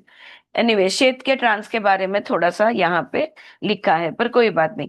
तो श्वेत है ना, जब बात करना शुरू करते हैं ना, हर बार वो कहते हैं नाउ, NOW, नाउ, और फिर आगे की बात करना शुरू करते हैं। तो वो हंसते हुए कहते हैं वो लिखने की जरूरत नहीं है आपको, उसको रिकॉर्ड करने की जरूरत नहीं है। मैं नाउ सिर्फ ये दिखाने के लिए कि अब मैं आगे की बात कहने वाला हूँ, ये दिखाने के लिए मैं नाउ बोलता हूँ। राइट? सो ये जो उसका जोसेफ उसको जवाब देते, ओके आई अंडरस्टैंड नाउ, फिर से वो जोर से कहते हैं नाउ, अब आगे का लिखो। In some plays, generally speaking, the actors are each working on a seemingly minute portion of a larger problem that the play itself is to resolve. अब देखो, बहुत बड़ा नाटक है और अगर आप उसमें का अगर यू आर एन एक्टर, तो वहां उसमें एक छोटा सा रोल आपका होता है। बड़े बड़े नाटक होते हैं, छोटा सा रोल होता है। क्या उदाहरण दूं मैं आपको? जैसे महाभारत, महाभारत में कितने कैरेक्टर्स हैं, देखे आपने? अगर महाभारत स्टेज पर बनाना हम डिसाइड करें तो क्या लगता है द्रोणाचार्य के कितने सीन हो गए, गिन चुन के, है ना? गिने चुने सीन बनेंगे, इनके छोटे छोटे रोल्स होते हैं हमारे। ओके, प्रॉब्लम बड़ा रिजॉल्व हो रहा है, नाटक बहुत बड़ा है, नाटक का चैलेंज बड़ा है और होता बहुत कुछ है, लेकिन आपका रोल छोटा सा है। Though I use the analogy here of a drama, these plays are highly spontaneous affairs in which the actors have full freedom within the play's framework. अब और एक नियम आपने बनाया है, नाटक लिखा है, सीन क्या है? रोमांटिक सीन है, ट्रेजेडी सीन है, एक्सीडेंट का सीन है, ये सीन आपने डिसाइड किया हुआ है और उन एक्टर को बोल दिया है कि ये तुम्हारा सीन रहेगा। लेकिन एक और नियम हमने सबने मिलके तय किया है, स्टेज पर जाने के बाद तुम्हारा रोल बोल दिया है कि तुम पोस्टमैन हो, ठीक है, लेकिन स्टेज पर जाने के बाद तुम जो बोलना चाहते हो, जो करना चाहते हो, तुम्हें फ्रीडम है। अब वो पोस्टमैन का रोल, वो रोके रोके आके चिट्ठी देता है, या हंसते हंसते आके देता है, या नाचते हुए देता है, या पुलिसमैन की तरह आके दे, फ्रीडम है। तुम्हारी एंट्री और तुम्हारी एग्जिट के बीच में जो भी तुम्हें करना है, तुम्हें फ्रीडम है। And granting these assumptions that have been stated, there are no rehearsal। और एक नियम हमने तय किया है, कोई रिहर्सल नहीं होगा, डायरेक्ट रोल प्ले होगा, ठीक है, जैसे थोड़े अपने फैमिली कॉन्स्टलेशन जैसा।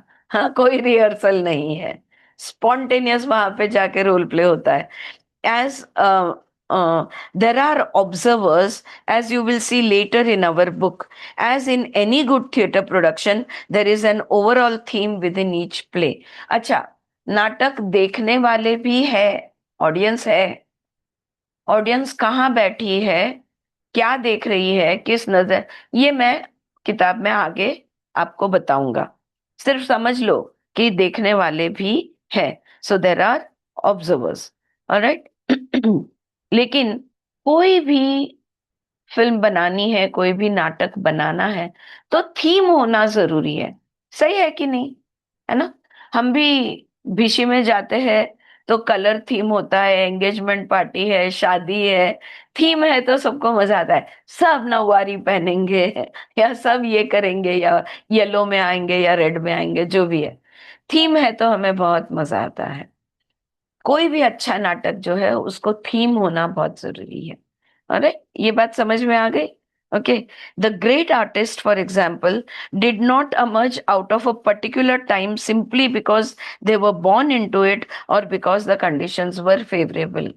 alright? देखो आप, ललिता पवार उस जमाने की हीरोइन, निरूपा रॉय, हाँ, इनके रोल नहीं बदलते, वो अलग अलग फिल्म में सेम रोल खेलते रहते हैं, right? According to Seth, each individual chooses the time and place of every life in his reincarnational cycle। Okay, यहाँ पे एक नोट लिखी है लेखक ने कि शेत का ये कहना है, कौन सी खेल में, किस दुनिया में मैं कौन सा रोल प्ले करूंगी, ये मैं डिसाइड करती हूँ। मैं अपना रोल चूज करती हूँ। मैं विलन होंगी या हीरोइन होंगी, मैं साइड एक्टर होगी, कैरेक्टर होगी, या सेंटर कैरेक्टर होगी। हर व्यक्ति अपना रोल खुद चूज करता है, right? The play itself was concerned with the actualization of intuitive truth into what you would call an artistic form, with a creativity of such vast and sweeping results that it would serve to awaken latent abilities within each actor and serve as a model of behavior। अब जैसे हमारी दुनिया, ये वाला जो जो अभी हम लोग सब जिंदगी जो जी रहे हैं, इस दुनिया में हमने एक एक रोल अपने लिए चूज किया हुआ है, ठीक है, लेकिन इस दुनिया में हमने धर्म की स्थापना की। धर्म यानी हिंदू मुस्लिम की बात नहीं कर रही हूं मैं, धर्म यानी यम नियम, rules and regulations of human behaviour, ये भी हमने पहले से तय किया। झूठ बोलना बुरी बात है, बुरा लगे तो बुरी बात बनती है। ये नियम सब हमने बनाए हैं, man made rules and regulations, कि झूठ नहीं बोलना चाहिए। कोई भगवान आके बोला है झूठ मत बोलो? कोई भी ऊपर से आके बोला है सच बोलो? ये जो भी कोड ऑफ कंडक्ट जिसको हम कहते हैं, या बिहेवियरल कोड्स जिसको हम कहते हैं, इंसान हो तो इस चीज को इंसानियत कही जाती है। अगर ऐसा तुमने बर्ताव किया तो ये तो जानवर जैसा बर्ताव हुआ, ये इंसानियत नहीं है। ये नियम भी हमने डाले हैं। सब कुछ हमने ही किया। We are responsible for all of it, right? So to serve as a model of behaviour, periods of renaissance, spiritual, artistic, or psychic, occur because the intense inner focus of those involved in the drama are directed towards those ends. पता है ना, आध्यात्मिक काल होता है, या जैसे मैंने कहा अभी इंडस्ट्रियल रेवोल्यूशन, जैसे कहा इंडस्ट्रियल रेवोल्यूशन होने के पहले की जिंदगी लोगों की और बाद की लोगों की जिंदगी पूरी तरह से बदल डालने वाली है। उसी तरह से अगर आप देखो तो भक्ति मार्ग का प्रचार जब हुआ, और भक्ति मार्ग आई थिंक 300-400 साल पहले, जब उसके बारे में बहुत ही it was spread throughout our country और थ्रू आउट द वर्ल्ड में भी, तब परिवर्तन हुआ। तो वो ट्रांसफॉर्मेशन का समय होता है, वो परिवर्तन का समय होता है, रेनाइसेंस पीरियड कहते हैं उसे। The challenge may be different in each play, but the great themes are beacons to all consciousness, they serve as models. तो चैलेंज हर काल का, हर युग का कह लो, सत्य युग, द्वापरा युग, जो भी हमारे सारे युग है, ये युग जो है, इनका कल युग, हम जो हमारा जो अभी बस समाप्त होने आ रहा है ऐसा हम बोल रहे हैं, एक्चुअली ये सारे युग एक साथ चल रहे हैं। ये अलग अलग टाइमलाइन, क्योंकि टाइम होता ही नहीं है, ऑलराइट? तो वो कहते हैं कि लेकिन जब इस तरह से एक नियमावली बनाई जाती है, सब मिलके कुछ रूल्स एंड रेगुलेशंस तय करते हैं, तो तभी उनका जो बिहेवियर है ये एक मॉडल बिहेवियर बन जाता है अगले इनकारनेशन के लिए। तो मैंने अनेक जन्म एक इंसान बनके निभाए हैं, राइट? तो मैं हर जन्म में मैंने एक उदाहरण स्थापित किया हुआ है, मेरे लिए ही वो उदाहरण आगे काम में आता है। तो एक जैसे कि मॉडल मैंने तैयार करके रख दिया, उस मॉडल अनुसार अब एक एक एक एक एक एक होते जाएगा। That is what they are saying over here. Progress has nothing to do with time, you see, but with psychic or spiritual focus. Each play is entirely different from any other. तो progress जो कोई होता नहीं है, time तो होता नहीं है, चाहे आध्यात्मिक हो चाहे साइकिक हो, हर नाटक दूसरे नाटक से अलग होता है। It is not correct therefore to suppose that your actions in this life are caused by a previous existence. अब देखो, हे शेवटचं पिल्लू टाकून आपण थांबूया। ओके, अब वो थोड़ा चिंतन मनन के लिए ये रख लो अभी, इसलिए मैंने ये पैराग्राफ पढ़ने का तय किया। अगर टाइम नहीं है, अगर अलग अलग जिंदगियां नहीं है, हर नाटक दूसरे नाटक से अलग है, लेकिन एक ही समय पे खेला जा रहा है, तो हम ऐसा कैसे कह सकते हैं कि गए जन्म के जो हमारे कर्म थे उसके वजह से आगे का हमारा जन्म उस पर निर्भर है। ओके, यही मानते आए ना हम। पिछले जन्म में अभी कर्म सब दग्ध बीज नहीं हुए, तो अब फिर से जन्म लेना पड़ा, यही मानते हैं ना हम। ऑल राइट, और that you are being punished in this life for crimes in a past one. गए जन्म बहुत पाप किए ना, वो पापों का फल भुगतो अभी। ऐसा हो ही नहीं सकता। The lives are simultaneous. हर जिंदगी जो आप जी रहे हो, एक ही समय पे जी रहे हो। कल, आज और कल है ही नहीं। तो अगर किसी लाइफ में if I was a queen, किसी लाइफ में इफ आई वॉज द दासी ऑफ द क्वीन, किसी लाइफ में I was may be a business woman, इस लाइफ में आई एम अ टीचर, ये सारे रोल्स एक ही समय पे अब भी, क्योंकि समय होता नहीं, एक ही समय पे सब कुछ चल रहा है। तो गए जन्म का कर्म के वजह से इस जन्म का कर्म, इस जन्म मुझे वो कर्म फेडना है, या मेरा ये जन्म गए जन्म के कर्म पर आधारित है, ये बात कहने में तो, या मैंने गए जन्म में बहुत पाप किए इसलिए इस जन्म में अब मुझे प्रायश्चित करना पड़ेगा, सवाल ही नहीं उठता ना। क्यों? Because the lives are simultaneous, सब एक साथ हो रहा है। Auntie, can you repeat that sentence? I lost you in between. Okay, so what he is saying is progress has nothing to do with time, you see, but with psychic and spiritual focus. Each play is entirely different from any other. It is not correct, therefore, to suppose that your actions in this life are caused by a previous existence, or that you are being punished in this life for crimes in a past one. All lives are simultaneous.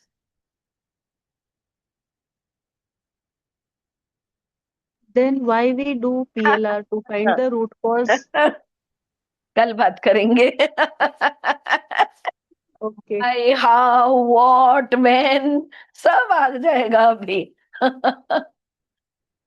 The clue is, my dear friends, अभी I don't remember, मैंने बहुत साल पहले ये किताब पढ़ी है और आगे का पढ़ा नहीं है, but the clue I believe lies in what he is saying about every drama, every play has a certain number of assumptions.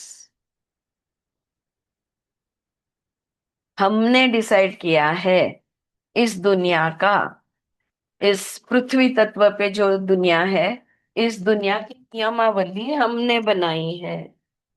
अब उस नियम में सब आ गया, कर्म, कर्म के सिद्धांत, टाइम एंड स्पेस हमने नियम में डाल दिए, तो कल आज और कल आ गया, कल आज और कल आ गया, तो कल के कर्म आज के कर्म, कल के कर्म वो भी आ गए, है ना। एकदा गाडी सुटली की सगळे डबे लागून येते। कोई डब्बा पीछे नहीं छूटने वाला। Smita, we will stop over here, it's time up. Smita, आप कुछ बोलना चाहती है तो बोलिए। Nothing really, but yeah, it's very fascinating to know कि हमने ही पूरा डिजाइन किया है, हम ही एक्टर्स है, हमने ही थीम्स भी तय की है, हमने भी डिटेल्ड चैलेंजेस किए हैं। तो that beautiful example that you gave कि कुछ साल पहले महंगाई नहीं थी, अब महंगाई है, लेकिन ये चैलेंजेस है। और ये वाक्य सबसे ज्यादा, बहुत ज्यादा महत्वपूर्ण है। उन्होंने कहा है कि sorry, just give me a moment,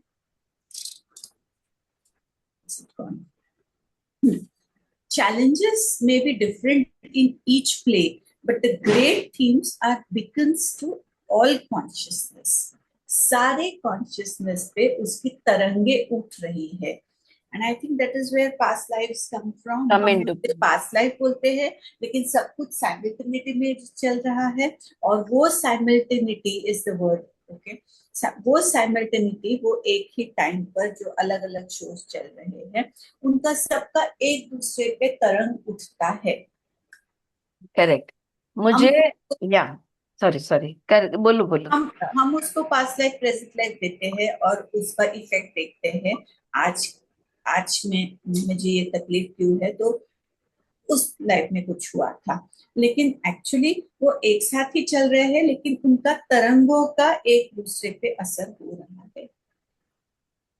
आज जो योग सूत्र में पतंजलि कहते हैं, धर्म मेघ के बाद जो व्यास ने समझाया है कि बहुत हंसी आती है, बहुत हंसी आती है। वैसे मुझे पेट भर के हंसी आ रही है कि इतना सब अभ्यास किया, काल स्थल, उसके बाद कार्य कारण, कॉजेशन, 3 डायमेंशन, मल्टी डायमेंशन, फिर वो क्रम सब चीज का, फिर कर्म, कर्म फल, फिर कर्म, ये सारा इतना सब, वो सब दिमाग में अच्छी तरह से सेट हो गया। पुरुष, प्रकृति, प्रकृति के फिर महत्व से फिर वो 24 हिस्से का निकलना, है ना? कितना अच्छा टाइम टेबल, हमारी सगळी घड्या बसल्या आपल्या, सगळं व्यवस्थित छान समजलंय. आता शेत म्हणतात पाटी पुसून टाका. पूरा बोर्ड पोछ डालो, ये कुछ भी नहीं है. अरे, सब कुछ एक ही समय पे हो रहा है. कोई अलग अलग टाइम नहीं है, स्पेस नहीं है, कॉजेशन नहीं है, और डिफरेंट लाइव्स नहीं है. टाइम ही नहीं है तो डिफरेंट लाइव्स का सवाल ही नहीं उठता. और सब कुछ एक ही समय पे हो रहा है. There is no reward, no punishment, no karma phal, none of it. So now, if my, like Smita said, that there is this layers of the waves of consciousness. So now those waves reach me and I realize, even though it appears to be waves, it's just one consciousness. there are there are no two ways about it. Everything is simultaneously happening. मैं इस जन्म में ये खेल खेल रही हूँ, या तो अगर हम त्रिपुरा की बात करें, स्वप्न, जागृत, स्वप्न, सुषुप्ति. मैं जागृत अवस्था में भी हूँ, स्वप्न में भी हूँ, सुषुप्ति में भी हूँ. हर जगह पे मैं अब भी हूँ. तो फिर अब दिमाग अब क्या सोचे? This is hilarious. एक एग्जाम्पल मुझे सूझ रहा है कि एक तालाब है, स्टिल वाटर है उसमें, और वहां पे हम एक इतना बड़ा पत्थर लेके डाले, So confusing, yes, इतना सा श्वेता. कंकर लेके डाले, हाँ, दोनों एक साथ डाले, हाँ. तो दोनों लहरें की उठेंगी. तरंगे अलग अलग इंटेंसिटी में उठेंगी, अग्रीड. लेकिन दोनों का असर एक दूसरे पे, वो टकराएंगी लहरें. और हाँ, बट स्मिता, आप जो बोल रही हो कि पत्थर डालने का निर्णय कौन ले रहा है? हम ही ले रहे हैं. क्यों? क्योंकि हमको मजा आ रहा है, अनुभूति, एक्सपीरियंस. हम उस दुनिया में एक हमने नाटक रचा है. उस नाटक में हमने कहा है कि एक कॉन्शियसनेस है, एक महत है, उसमें हम खड़ा डालेंगे, पत्थर डालेंगे और उस कॉन्शियसनेस में वृत्ति तैयार करेंगे. ये नाटक हमने लिखा है और उसमें रोल भी हम ही प्ले कर रहे हैं. राइट? अच्छा, हमारे पास फ्रीडम है कि अब मैंने ये नाटक लिखा है, समझो पर्सनली मैं ले लूं, तो मैंने ये नाटक लिखा है, इस समय पे, इस जगह पे, इस रूप में मेरा अस्तित्व, मेरा कॉन्शियसनेस यहाँ पे एग्जिस्ट कर रहा है. लेकिन अगर मैं समझ जाऊं कि ये तो सब नाटक है,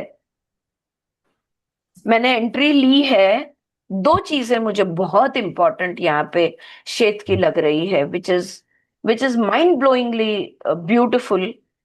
एक है कि तुमने एंट्री लेने के बाद पूरा फ्रीडम है.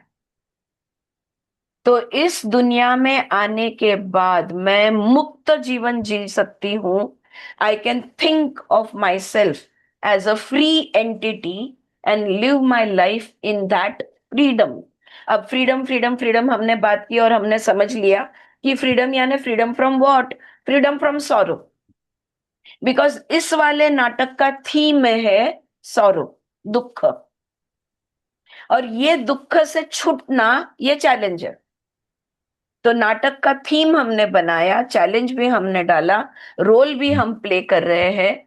जब नाटक में है, इस तरह से हम सोचेंगे, ये सच नहीं है जो भी हो रहा है, इस तरह से अगर मैं सोचने लगूं तो मैं बहुत जिंदगी अलग तरह से जीऊंगी. फिर मैं सच में एक रोल निभाऊंगी और एग्जिट ले लूंगी. जितना मेरा रोल है मैंने पहले से ही तय किया ना, मेरा एंट्री और एग्जिट कब होगा. तो जितना भी मेरा एग्जिट समय तक जो है, वो मैं without involvement, without attachment, without entanglement, मैं मेरा रोल निभाऊंगी और एग्जिट ले लूंगी. So important thing here, even if it is a concept, it is an idea, it might be or might not be true, but it gives me a way, a different way to live, without attachment. फिर से we come to raga dvesha ultimately. So that is one beautiful thing. Another thing is, मेरा role करो और exit हो जाओ. जब तक role निभा रही हूँ फ्रीली निभाओ, विदाउट एंटेंगलमेंट, खोना नहीं है, फुट फुट के वहां पे रोना नहीं है। और फिर जाने का समय आए तो हंसते हुए, चलो खत्म हुआ मेरा रोल, खत्म हुआ, अब मैं घर जाऊंगी, मस्त एकदम मजा, आराम से आराम करूंगी, रिलैक्स होंगी। These are two important things I find in today's reading. हाँ Swati, बोल बोल। And Yes, Smita. 1 minute, I'll just finish this. Yes, yes, Smita, go on. And also, like you said, the freedom. Okay, we have the freedom. वैसे ही हम उस freedom का उपयोग यहाँ पर आके कर सकते हैं कि वो सारी थीम, वो सारा कुछ हम यहाँ आके बदल सकते हैं। जो एग्जाम्पल मैंने पहले दिया था कि slum dog becomes a millionaire, तो हमें क्षमता है सब बदलने की। Right, absolutely. Yes. हाँ स्वाति, बोल। मध्ये एक सुरुवातीला म्हटलेलं होतं ना की आवाज आवाज त्याच्यात एक बघ, आपण सुरुवातीला वाचताना आलो होतं की कितीतरी जन्म झाल्यावर मी ह्या चेतनेच्या अवस्थेत आलेलो आहे. एक ही स्टेटमेंट होती त्यांची. म्हणजे त्यांचे पण जन्म असे सायमल्टेनियसली होत आहेत का? म्हणजे ती चेतना अवस्था आणि त्या अवस्था.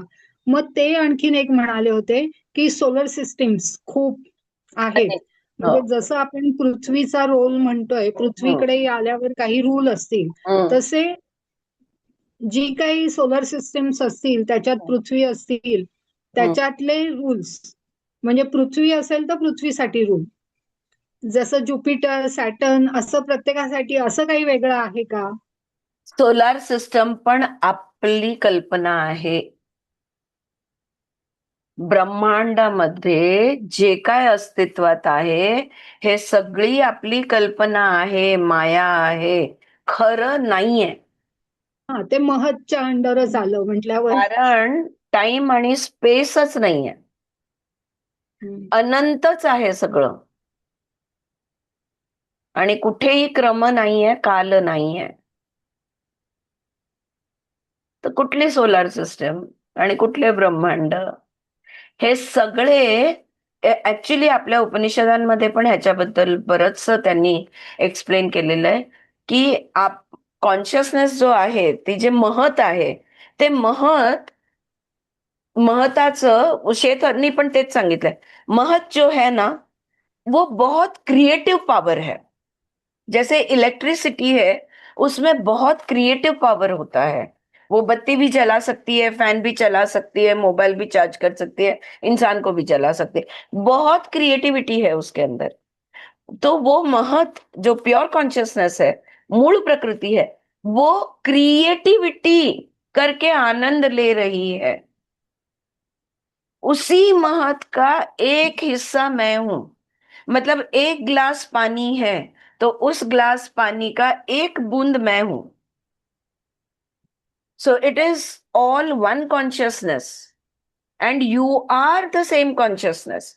एंड दैट इज वाई एक ग्लास पानी का जो गुणधर्म है, अगर आप उसको टेस्टिंग करोगे, सेम गुणधर्म उसके एक बूंद में होती है.